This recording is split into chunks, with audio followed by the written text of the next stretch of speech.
ওম নমঃ নাৰায়ণ। মই শ্ৰদ্ধাৰ অসমবাসী ৰাইজলৈ লগতে মই অসমৰ মুখ্যমন্ত্ৰী ডক্টৰ হিমন্ত বিশ্ব শৰ্মাদেৱ ডাঙৰীয়া, ৰাজ্যিক বিজেপিৰ সভাপতি দিলীপ শইকীয়া ডাঙৰীয়া, লগতে সংগঠন মন্ত্ৰী বিজেপিৰ সংগঠন মন্ত্ৰী ভি কে ৰাজু ডাঙৰীয়া, লগতে কেন্দ্ৰীয় বিজেপিৰ সেই অধিকাৰীসকলক মই স্বয়ং পৰশুৰামগিৰি মহাৰাজ ডাঙাবাৰ তৰফৰ পৰা অকণমান সৎমাৰ্গ প্ৰদৰ্শন কৰিবলৈ মই গৈ আছোঁ। মুখ্যমন্ত্ৰী মহোদয়, লগতে দিলীপ শইকীয়া সভাপতি দিলীপ শইকীয়া মহোদয়, মই দুজনকে মই এটা কথা মই ক'বলৈ গৈছোঁ। লগতে সংগঠন মন্ত্ৰী ৰাজ্যিক বিজেপিৰ অসমৰ, মই যিহেতু ৰাষ্ট্ৰীয় স্বয়ংসেৱক সংঘৰ তৰফৰ পৰা এজন আছে ভি কে ৰাজু ডাঙৰীয়া, তেওঁ খুব গুণীজ্ঞানী ব্যক্তি। তেওঁ নিশ্চয় এই কথাখিনি যদি তেওঁৰ কৰ্ণগোচৰ হয় এটা সুফল পাব।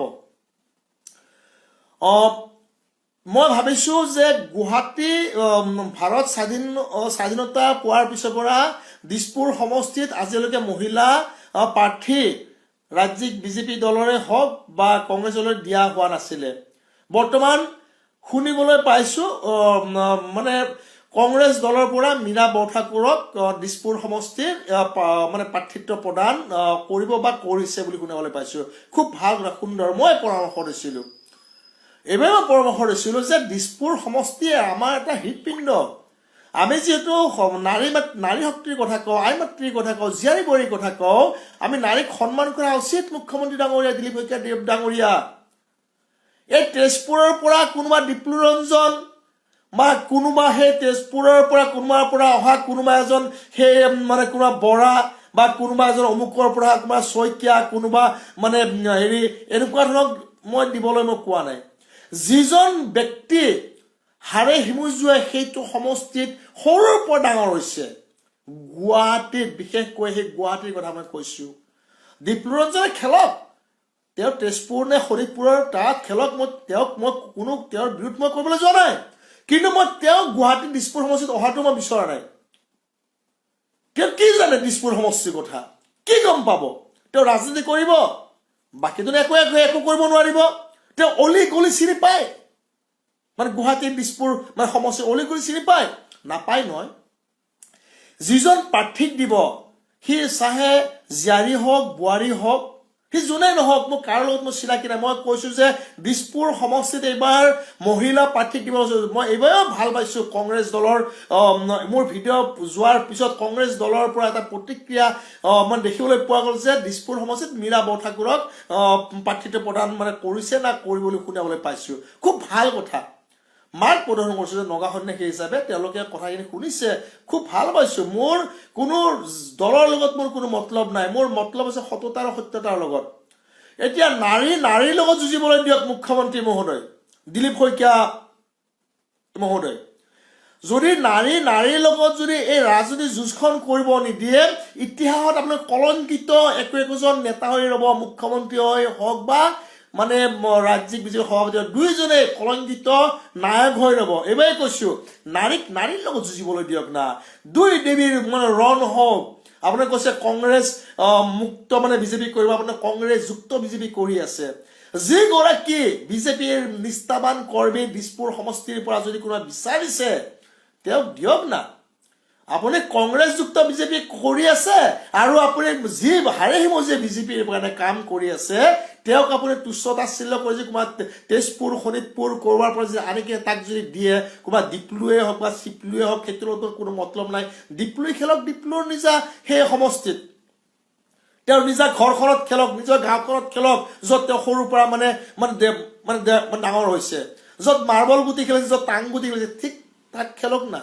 মই কৈছোঁ নগাঁও স্বয়ং পৰশুৰামগিৰি মহাৰাজ যিমান পাৰে শ্বেয়াৰ কৰক, মুখ্যমন্ত্ৰীৰ কাণলৈকে এই ভিডিঅ'টো যাব লাগে, ৰাজ্যিক বিজেপিৰ সভাপতি দিলীপ শইকীয়াদেৱৰ ডাঙৰলৈ যাব লাগে, সংগঠন মন্ত্ৰী ভি কে ৰাজু ডাঙৰীৰ কাষলৈ যাব লাগে, আৰু কেন্দ্ৰীয় অধিকাৰী যিয়ে মানে অসমৰ এই ৰাজনীতিত মানে টিকেট প্ৰদান কৰাৰ সময়ত তেওঁলোকে নজৰ ৰাখে যে তেওঁলোকৰ কাষলৈ ভিডিঅ'টো মানে প্ৰেৰণ কৰাত সকলোৱে সহায় কৰক। মোৰ কোনো প্ৰাৰ্থীৰ লগত মোৰ চিনাকি নাই।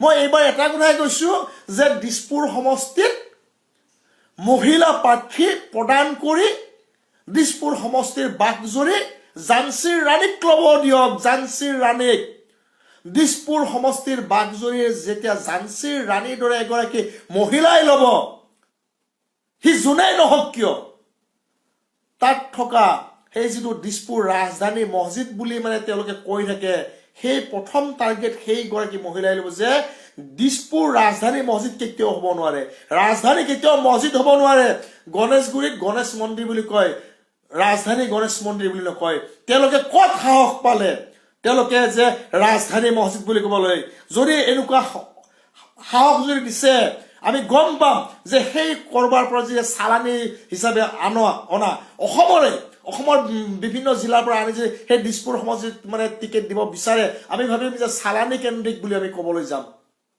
মই স্থানীয় সৰুৰ পৰা মানে ডাঙৰ দীঘল হোৱা মহিলা প্ৰাৰ্থীক মই দিবলৈ যে মহিলা হওক ছোৱালী হওক জীয়াৰী হওক বোৱাৰী হওক মই এইটো কথা নাই যে বিজেপিৰ তৰফৰ পৰা মহিলাৰ লগত মহিলা গ্ৰহণ কৰিব দিয়ক মহিলাৰ লগত যে কোনো পুৰুষক গ্ৰহণ কৰিব ইয়াক তেওঁৰ নিৰ্লজ্জ কথা বিজেপিৰ এইসকল নেতাৰ মানসিকতাৰ লগত নাথাকিব মই ভাবো এইখিনি কথা মুখ্যমন্ত্ৰী মহোদয়ে যদি কাণত পৰে বা ৰাজ্যিক বিজেপি সভাপতি দিলীপ শইকীয়াদেৱ ডাঙৰীয়া যে কাণত পৰে বা সংগঠন মন্ত্ৰী ভিকে ৰাজু যে কাণত যদি পৰে বা কেন্দ্ৰীয় বিজেপিৰ যিসকল নেতাই মানে বাছনি তেওঁলোকে যে কাণত পৰে নিশ্চয় মই ভাবিম যে এইবাৰ দিছপুৰ সমষ্টিত এগৰাকী মহিলা প্ৰাৰ্থী মানে প্ৰদান কৰিব শক্তিশালী ঝান্সী ৰাণীৰ লেখীয়া কনকলতাৰ লেখীয়া বীৰংগনা নাৰী এইবাৰ দিছপুৰ সমষ্টিৰ বাগজৰি ল'ব বিজেপিৰ দলৰ পৰা বুলি মই আশা ৰাখিছো যদি আপোনালোকে এইটো কাম নকৰে তেতিয়া কিন্তু বিনাশকালে আপোনাৰ বিপৰীত বুদ্ধি হৈ যাব বুলিও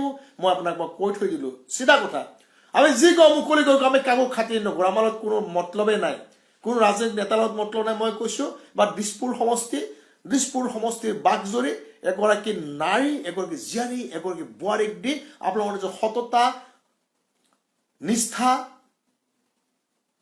আপোনালোকে দেখুৱাওক আপোনালোকে কয় নহয় নাৰী শক্তিৰ কথা কয় আই মাতৃ জীয়াৰী বোৱাৰীৰ কথা প্ৰতিটো মুহূৰ্তত কৈ থাকে যেতিয়া জীয়াৰী বোৱাৰীৰ কথা কয় আই মাতৃ নাৰীৰ কথা নাৰী শক্তিৰ কথা কৈ থাকে এবাৰ নাৰী শক্তিক তাত প্ৰদান কৰি নাৰীয়ে নাৰীৰ লগত যুঁজিবলৈ দুই দেৱীৰ ৰণ হ'ব সেই ৰণত কোন চণ্ডী ৰূপ ধৰে ৰণচণ্ডী ৰূপ ধৰে সময়ে তেতিয়া ক'ব মই বিশেষ কৰি মই ক'বলৈ যাওঁ যেতিয়া দুই নাৰীৰ যেতিয়া ৰণচণ্ডী তাত মানে যুঁজ হ'ব সেই নিৰ্বাচনী যুঁজ পদুম ফুল যাৰ হাতত থাকিব ব্ৰহ্মাৰ আশীৰ্বাদ থাকিব আৰু নাগা বাবাৰ আশীৰ্বাদ তেওঁৰ লগত থাকিব ওম নমো নাৰায়ণ জয় শ্ৰীৰাম জয় সনাতন ৰাষ্ট্ৰ জয় হিন্দ জয় হিন্দুস্তান যিকোনো খবৰৰ বাবে যোগাযোগ কৰক আমাৰ এই নম্বৰত 9181 307 2221